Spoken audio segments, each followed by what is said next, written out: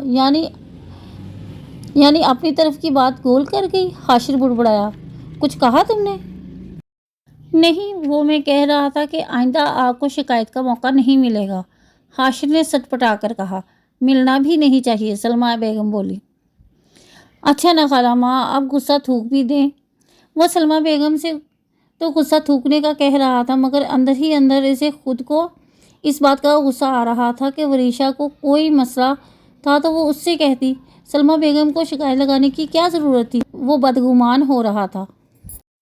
کیسا انسان ہے! کل مجھے کیا کچھ نہیں کہا، مجھے بولنے کا موقع ہی نہیں ملا اور اتنا کچھ کہہ گیا۔ انتظار بھی نہیں کیا کہ میں کچھ بولوں، اور آج وہ سوچ کر رہ گئی۔ اپنا کمبل اٹھا کر صوفے پر دراز ہو گئی، مگر نیند آنے کا نام ہی نہیں لے رہی تھی۔ بار بار سکینہ امی کی یاد آتی، اشرف صاحب کی یاد آتی، اور کبھی سرمد کا معصوم چہرہ نگاہوں میں گھومنے لگا۔ اشرف صاحب نے تو فون پر خیریت معلوم کر لی تھی، مگر سکینہ بیگم، جانے کیوں امی کا دل اتنا سنگ دل ہے؟ اتنے سال تک تو انسان کو پالتو جانور سے انسیت ہو جاتی ہے، پھر میں تو انسان ہوں، سوتیلی ہی صحیح مگر بیٹی تو ہوں نا۔ اس کہانی میں نا دو لوگ ہیں جو ویلن ہو سکتے ہیں، ایک وہ حاشر کی خالہ ماں اور ایک اس کی سوتیلی ماں۔ اب دیکھتے ہیں دونوں میں سے کون ویلن ہے اس میں۔ وہ بے آواز رونے لگی جب ہی حاشر کمرے میں داخل ہوا۔ چینج کرنے کے بعد بیڈ پر دراز ہو گیا اور کمبل منہ تک اوڑھ لیا۔ ورشا کے رونے کی آواز اسے مسلسل ڈسٹرب کر رہی تھی۔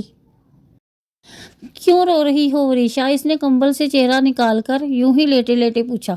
نصیب پھوٹ گئے ہیں میرے، اس لیے رو رہی ہوں۔ آپ سے مطلب؟ کیوں بلکہ نہیں، اب نہیں پھوٹیں گے، جس دن سے پیدا ہوئی ہوں اس دن سے پھوٹے ہوئے ہیں۔ وہ بھرائی ہوئی آواز میں بنا سوچے سمجھے بولی تھی۔ ہاں تو نہیں کرنی تھی نا شادی؟ اب اگر اتنی ہی یاد آ رہی ہے کسی کی، وہ منہ بسور کر کہتا پھر سے کمبل میں گھس گیا۔ ہاں، وہ کیوں رو رہی تھی اور وہ کیا سمجھا تھا؟ پھاڑ میں جائیں آپ! وہ چلا کر اٹھی اور تکیے اٹھا کر اس کی طرف پھینکے، کمبل بھی اٹھا کر پھینکا۔ جب حاشر اچھل کر بیڈ سے اٹھا اور بار بار اپنے بچاؤ کے لیے چہرے کو بازوؤں کی آڑ میں چھپاتا، وہ ڈریسنگ ٹیبل کی طرف بڑھی اور جو چیز ہاتھ میں آتی جا رہی تھی وہ اٹھا کر مارتی جا رہی تھی۔ ورشا، رکو، سنو تو کہ کیا ہوا؟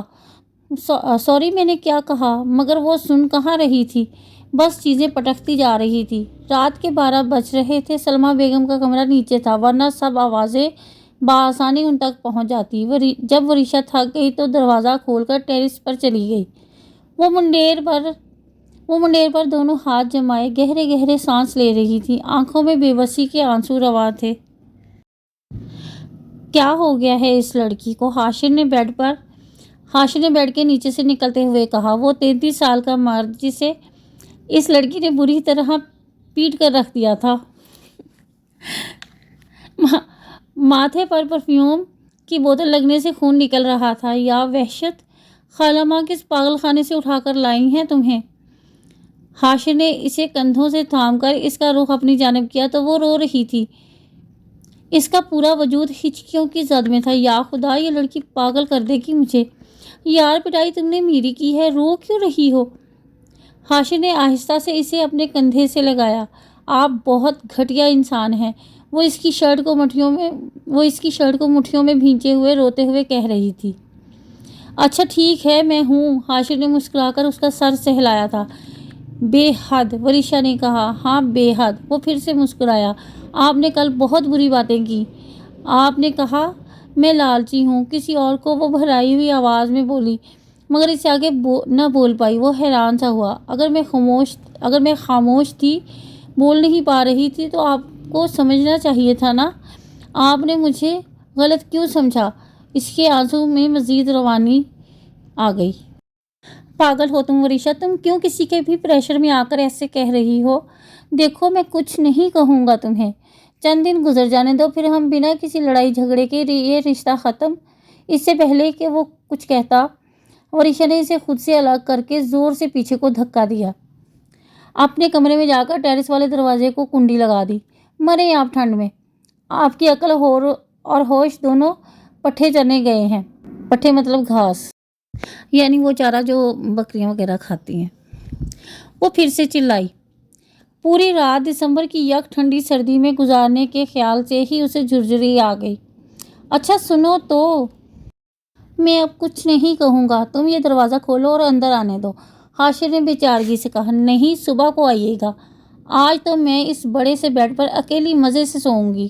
کل تو آپ پورے بیڈ پر پھیل کر سو رہے تھے، مجھے اس 2 سیٹر صوفے پر لمک لمک کر سونا پڑا، اس نے دانت پیستے ہوئے کہا۔ اچھا میری ماں، میں صوفے پر سو جاؤں گا، مگر اتنی ٹھنڈ میں یہاں، وہ لہجے میں ہر درجے بے چارگی سمو کر بولا۔ ماں، ہاں ماں سے یاد آیا، میں تو امی کو یاد کر کے رو رہی تھی، اور آپ نے استغفار، واہیات سوچ ہے آپ کی، اس نے کہا۔ اس نے جلدر دروازے کی دوسری طرف کھڑے حاشر کو دیکھ کر کہا، اور دفتن چونکی۔ حاشر کے سر سے مسلسل خون بہہ رہا تھا۔ اس نے فوراً دروازہ کھولا۔ آپ نے بتایا کیوں نہیں آپ کو چوٹ لگی ہے؟ وہ اس کا ہاتھ تھام کر اسے صوفے تک لائی اور بٹھایا۔ فرسٹ ایڈ باکس کدھر ہے؟ اس نے پریشانی سے پوچھا۔ وہ سامنے ڈرار میں، حاشر نے خفگی سے منہ موڑ کر کہا۔ وہ فٹافٹ سے باکس لائی اور اس کے پاس کھڑی ہو کر جھک کے زخم صاف کرنے لگی۔ کانچ لگنے کی وجہ سے ایسا ہوا تھا، سچ شکر کہ معمولی زخم تھا۔ وہ نہایت دلچسپی سے اسے دیکھ رہا تھا۔ وہ ہونٹوں کو سکیڑے، روئی پر پائیوڈین لگا کر زخم کو صاف کرنے میں پوری طرح ماہر تھی۔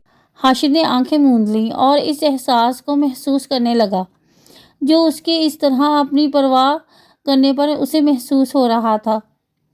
اسے یاد آیا جب 6 سال پہلے اس کا ایکسیڈنٹ ہوا تھا تو ارسا گھڑی بھر کو ہسپتال گئی اور پھر مصروفیت کا بہانہ کر کے چلی گئی۔ بھلا شوہر سے بڑھ کر کیا مصروفیت ہو سکتی تھی؟ وہ نہ چاہتے ہوئے بھی ارسا اور وریشا کا موازنہ کر بیٹھا۔ وریشا سنی پلاس لگانے لگی تو اس کو درد کا احساس ہوا، پتہ نہیں ماتھے پر یا دل میں۔ I am so sorry Hashir, میں ایسی تو نہیں ہوں، میں نے یوں بھی کبھی کسی کو چوٹ نہیں پہنچائی، سرمد کے علاوہ۔ وہ بیچارہ بھی ایسے ہی زخمی ہوتا تھا۔ وہ اپنے حواس میں نہیں تھی۔ سوری، اس نے ہاتھ باندھ کر سامنے کھڑے ہو کر کہا۔ ایڈ باکس وہ سائڈ ٹیبل پر رکھ چکی تھی۔ یہاں بیٹھو۔ حاشر نے اس کا ہاتھ تھام کر اسے اپنے سامنے بٹھایا۔ تمہیں سوری کرنے کی ضرورت نہیں وریشا، غلطی میری تھی، بلکہ میری بھی نہیں تھی۔ ارسا نے جو کچھ بھی میرے ساتھ کیا، میں اندر سے شدید بدگمان تھا۔ جب میں نے پہلی بار تمہیں دیکھا، یعنی تمہاری تصویر دیکھی، تو شاید اسی وقت تم میرے دل کو چھو گئی تھی، مگر مجھے یقین نہیں ہو پا رہا تھا کہ تم میری قسمت میں لکھ دی گئی ہو۔ کل رات میں نے جو بھی تم سے پوچھا اور کہا وہ اس لیے تھا کیونکہ میں پھر سے وہی سب کچھ برداشت نہیں کرنا چاہتا تھا۔ مجھے وہ سب نہیں کہنا چاہیے تھا، اور جو ابھی کچھ دیر پہلے کہا اس کی سزا تو مل چکی، اس زخم کی صورت میں۔ کیا تم مجھے معاف کر دو گی؟ وہ مسکراتے ہوئے اس سے معافی طلب کر رہا تھا۔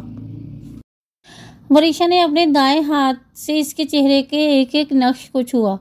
سرخ و سفید رنگت، شہد رنگ آنکھیں جس میں ایک الوہی سی چمک تھی، مغرور انتہائی تیکھی ناک اور ہلکی ہلکی بڑی ہوئی شیو میں وہ سیدھا دل کو چھو رہا تھا۔ معاف کیا، اس نے مسکرا کر کہا اور اس کے کندھے سے سر ٹکا دیا۔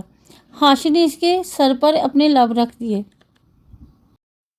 چلیں ہم اپنے اندازے لگاتے رہ گئے، اور یہاں پر وجہ تنازع جو تھی وہ ارسا بیگم بنی ہوئی تھی۔ اچھا یہ بتاؤ، تمہیں مجھ سے محبت ہے وریشا؟ حاشر نے یوں ہی بے وجہ پوچھا۔ ایک ہی دن میں؟ ابھی تو کل شادی ہوئی، مجھے نہیں پتا، وریشا نے ہولے سے کہا۔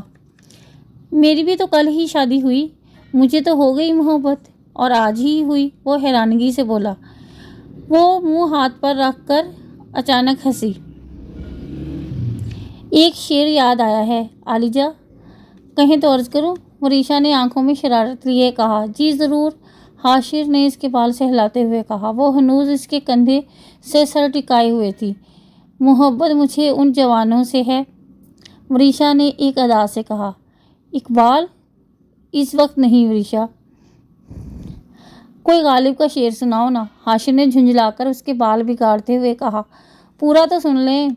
وہ ناراضگی سے گویا ہوئی۔ اچھا سناؤ۔ محبت مجھے ان جوانوں سے ہے، وریشا نے سر اٹھا کر اس کی آنکھوں میں شرارت سے دیکھا، جو کھاتے پیتے گھرانوں سے ہے۔ شعر کا مکمل ہونا تھا کہ حاشر کا فلک شگاف قہقہا بلند ہوا۔ کوئی حال نہیں ہے تمہارا، وہ ہنستے ہنستے بولا اور اس کے سر پر چپت رسید کی۔ اچھا ہے نا، میں نے بنایا۔ وہ ہنستی ہوئی گویا ہوئی۔ بہت اچھا ہے جناب۔ کل امی کے یہاں جانا ہے مجھے، آج بہت یاد آئی ان کی۔ وہ اداس ہوتی ہوئی بولی۔ کل لے چلوں گا، حاشر نے کہا۔ وعدہ؟ وریشا نے کہا۔ ہاں بابا وعدہ۔ حاشر نے مسکرا کر اس کا ہاتھ تھاما اور اسے قریب کر کے ہولے سے اپنا پسندیدہ گانا گنگنانے لگا۔ باہوں میں چلے آؤ، ہم سے صنم کیا پردہ، یہ آج کا نہیں ملن، یہ سنگ ہے عمر بھر کا۔ سکینہ بیگم وریشا کو دل سے بیٹی مان کر گلے لگا چکی تھی۔ وریشا اور حاشر کی شادی کو 2 برس ہو چکے تھے۔ اللہ نے انہیں ایک پیاری سی بیٹی سے نوازا تھا۔ حاشر کے دوست کی شادی تھی، جس میں جانے کے لیے وریشا آئینے کے سامنے کھڑی تیار ہو رہی تھی۔ وہ ڈل گولڈن کلر کا کام والا سوٹ پہنے ہوئے تھی، اس پر ہر رنگ ہی جچتا تھا۔ وہ جو پہن لیتی اچھی ہی لگتی۔ چلیں؟ حاشر نے وریشا سے پوچھا، جو خود پر پرفیوم کا چھڑکاؤ کر رہی تھی۔ ہاں چلیں۔ وہ مسکراتے ہوئے بیبی کارٹ کی طرف بڑھی اور اس میں سے 2 ماہ کی اریحا کو گود میں اٹھایا۔ ویسے کچھ سوچ رہا ہوں میں وریشا۔ حاشم نے اس کے ہاتھ سے اریحا کو لے کر پیار کیا اور واپس بیبی کارٹ میں رکھ کر وریشا کو خود سے قریب کیا۔ ابھی تو دیر ہو رہی تھی آپ کو اور اب آپ شروع ہو گئے؟ وہ ناک سکیڑ کر بولی۔ دیر؟ میں سوچ رہا ہوں افق سے معذرت کر لوں اور شادی پر جائیں ہی نا۔ اس نے اس کے چہرے پر آتی لٹوں کو پیچھے کر کے اس کی پیشانی پر نہایت محبت سے ایک مہر ثبت کی۔ جی نہیں، 1 گھنٹہ لگا کر تیار ہوئی ہوں، جانا تو ہر حال میں ہے، وہ اسے پیچھے کرتے ہوئے بولی اور اریحا کو گود میں اٹھایا۔ کیا یار، وہ جھلا کر بولا اور پھر اسے چڑھانے کے لیے اپنا وہی پسندیدہ گانا شروع کر دیا۔ باہوں میں چلے آؤ صنم، ہم سے صنم کیا پردہ، یہ آج کا نہیں ملن، یہ سنگ ہے عمر بھر کا۔ کبھی کبھی کچھ تو کہو پیا ہم سے، کم کم آج تو کھل کے ملا کرو ہم سے۔ ہے رات اپنی جو تم ہو اپنے، کسی کا پھر ہمیں ڈر کیا، باہوں میں چلے آؤ، ہم سے صنم کیا پردہ۔ تو جی، اس کے ساتھ ہی یہ آج کا ناول ختم ہوتا ہے۔ اگر آپ کو یہ ناول پسند آئے تو میرے اس چینل کو سبسکرائب کر دیجیے گا اور کمنٹ باکس میں ضرور شیئر کیجیے گا کہ آپ کو یہ ناول کیسا لگا۔ تو چلیں جی، کل ایک نئے ناول کے ساتھ ملیں گے۔ اس کے ساتھ ہی اللہ حافظ۔